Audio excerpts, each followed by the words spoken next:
Selamat pagi teman-teman. Kembali lagi bersama saya Yohanes Mior. Di sini saya akan menjelaskan kepada teman-teman semua, kepada adik-adik saya yang mungkin sekarang mengambil jurusan Ilmu Pengetahuan Alam. Dan di sini juga saya akan membahas untuk adik-adik dan begitu juga untuk mahasiswa keperawatan, mahasiswa kebidanan, begitu juga teman-teman yang lain yang di ilmu kesehatan, terutama kesehatan manusia. Di sini saya akan menjelaskan tentang anatomi fisiologi kulit. Langsung aja kita membahas yang pertama yaitu sebelum kita ke fungsi kulit itu sendiri, kita akan membahas dulu kulit normal. Manusia itu kulit normalnya seperti apa? Mungkin teman-teman semua atau adik-adik semua tidak mengerti atau belum mengerti atau belum mengetahui bahwa kulit normal itu seperti apa sih? Kok kita harus butuh nutrisi, kok kita harus butuh ini, butuh itu agar kulit kita jadi sehat atau kulit normal. Nah, ternyata kulit normal itu ada beberapa. Yang pertama, organ terbesar di dalam kulit itu sekitar 15% dari badan orang dewasa. Yang berikutnya yaitu sekitar volume sirkulasi dalamnya itu sekitar menerima sepertiga. Jadi menerima sepertiga volume sirkulasi darah dalam tubuh. Berikutnya itu fungsi utama sebagai lambung. Nah, di sini nanti saya akan membahas ke slide selanjutnya untuk fungsi. Nah, untuk ketebalannya itu, jadi ketebalan kulit normal itu 0,5 sampai 6 mm. 0,5 mm sampai mm. Nah, di sini 1 inci kulit terdiri dari 1 inci aja kulit itu terdiri dari 650 kelenjar keringat, 20 pembuluh darah, 60.000 melanosit dan ribuan ujung saraf. Luar biasa bukan? Bahwa kulit manusia itu begitu banyak sistem yang ada di dalamnya, begitu banyak pembuluh darah, ujung saraf, begitu banyak. Yang berikutnya aksesoris kulit. Nah, aksesoris kulit kita tahu yaitu yang ada di kulit itu kan kita lihat ada rambut, ada bulu kulit, itu ada kuku, ada kelenjar keringat gitu. Jadi selanjutnya kita menuju ke slide selanjutnya yaitu tentang fungsi kulit. Nah, seperti saya jelaskan tadi bahwa di slide selanjutnya itu saya akan menjelaskan tentang fungsi kulit. Kulit berfungsi sebagai yang pertama yaitu mengeluarkan keringat. Nah, mengeluarkan keringat otomatis itu ketika kita melakukan olahraga atau ketika kita di daerah panas, otomatis fungsi dari kulit itu sendiri yaitu mengeluarkan keringat. Nah, mengeluarkan keringat ini sehingga dia mengeluarkan begitu banyak zat-zat yang ada di keringat itu sendiri. Jadi keringat itu ini gambarnya seperti ini, the skin layers. Jadi di sini kita lihat ada begitu luar biasa bukan? Bahwa susunan di kulit aja sudah seperti ini, dari epidermis, dermis, dan hipodermis. Oke, lanjut ke proteksi. Nah, proteksi terhadap berbagai macam proteksi dari kulit itu sendiri, ada dari patogen, bakteri seperti yang saya jelaskan sebelumnya tadi. Nah, kelenjar sebaceous atau sebum. Jadi di sini juga ada sel untuk kemampuan mengenal antigen atau menangkap dan proses penempelan limfosit. Di sini yang disebut sel Langerhans. Jadi di sini juga ada sel mast untuk reaksi alergi melawan parasit. Contoh alergi terhadap sesuatu, maka yang bekerja di sini adalah sel mast. Nah, itu untuk membantu perbaikan jaringan ikat dan pembentukan pembuluh darah. Oke, next. Selanjutnya kita akan membahas masih dalam proteksi seperti ini, perlindungan terhadap sinar ultraviolet dari zat pewarna kulit. Nah, di sini saya akan membahas juga human skinnya. Ada sterum corneum.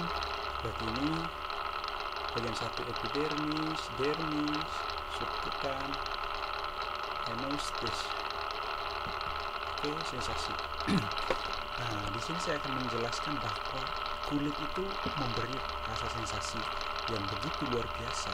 Kenapa saya katakan begitu luar biasa? Karena sensasi yaitu ada sakit, sentuhan, tekanan, dan suhu. Jadi di situ ada banyak macam juga sel yang berperan. Sel Merkel fungsi utamanya sebagai mekanoreseptor. Nah, reseptor utama yang bekerja pada dermis ada corpus Meissner atau menerima sentuhan, corpus Pacini menerima tekanan, gesekan, dan tarikan. Berikutnya ujung saraf kaki berperan dalam menerima sentuhan, nyeri, dan suhu. Jadi itu menurut Werther Kurtip and Denners tahun 1997. Next, saya akan menjelaskan tentang sintesa vitamin D. Nah, di sini tadi seperti saya jelaskan di fungsi bahwa vitamin kulit itu berfungsi untuk membentukkan vitamin D juga. Jadi di situ terjadi dengan bantuan sinar matahari. Oke, sinar matahari sangat berfungsi sekali di sini untuk pembentukan membentukkan vitamin D. Sterol menjadi kolektiferol. Di situ vitamin D diubah menjadi klasiferol atau psikofor penyerapan kalsium di usus kecil. Oke, lanjut ke termoregulasi. Nah, di sini teman-teman akan mengetahui termoregulasi dengan mekanisme primer ada beberapa, yaitu sirkulasi dan keringat. Nah, di sini sirkulasi yaitu vasodilatasi dan vasokonstriksi. Vasodilatasi reaksi perpekasan panas melalui konduksi, konversi, radiasi, dan evaporasi. Nah, vasokonstriksi reaksi yaitu rambut berdiri, perifer menjadi dingin dan pucat. Keringat peningkatan kerja kelenjar keringat, ekskrin, dan apokrin. Nah, selanjutnya ada ekskresi. Nah, sini kulit juga berfungsi sebagai ekskresi. Ekskresi yaitu hasil keluaran keringat. Sekitar 99% air yang mengandung sodium klorida, urea sulfat, dan fosfat. Epidermis memiliki ikatan yang kuat, namun masih ada ruang untuk masuknya beberapa jenis lemak ke dalam kulit. Oke, kita lihat ada epidermis, dermis, hipodermis atau subcutaneous adipose layer.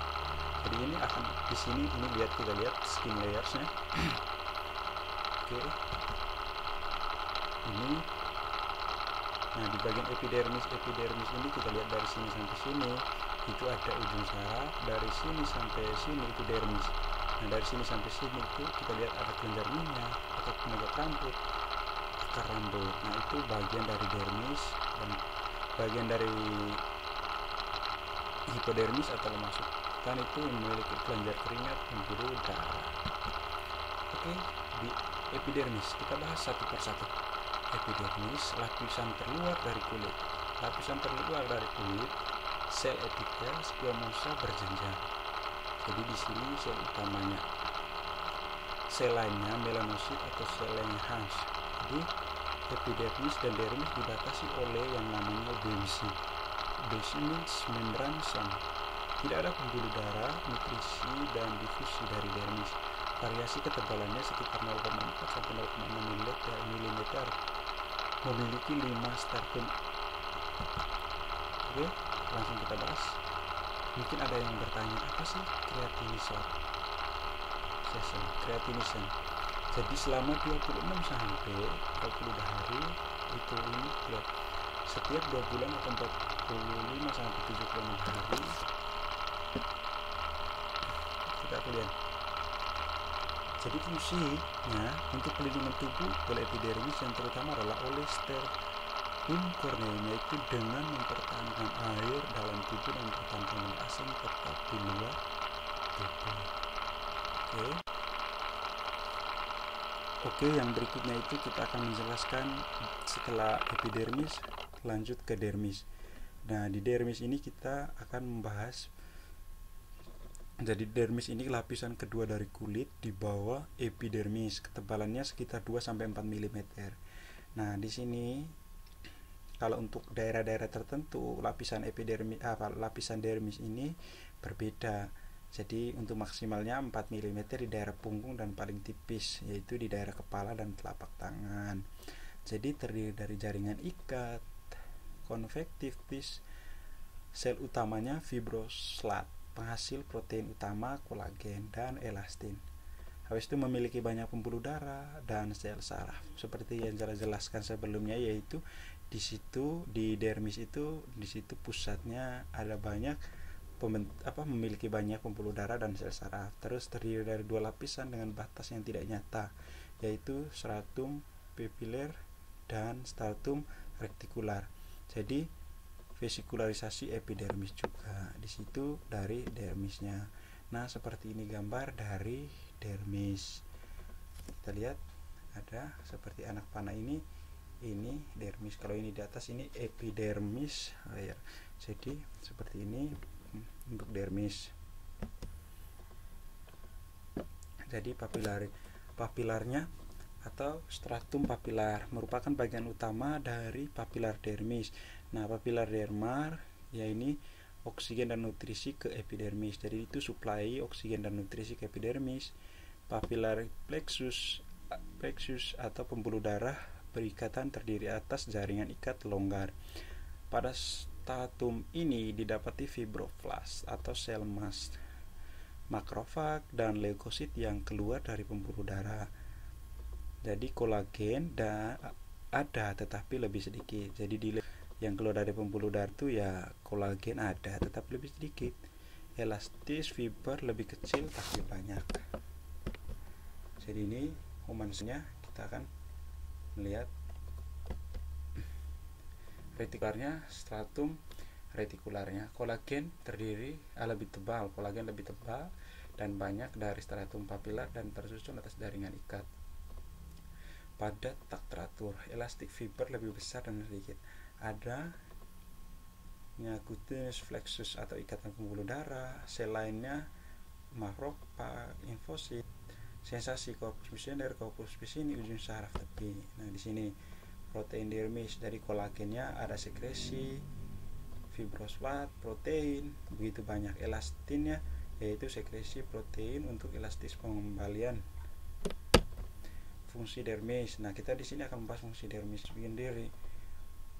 Yang pertama sebagai penguat dan melenturkan kulit, membantu dalam mengontrol suhu tubuh dan tekanan darah, memberikan nutrisi dan oksigen ke epidermis, sebagai sekon atau skin immune system, karena dalam dermis terdapat sel mast atau makrofag dan limfosit.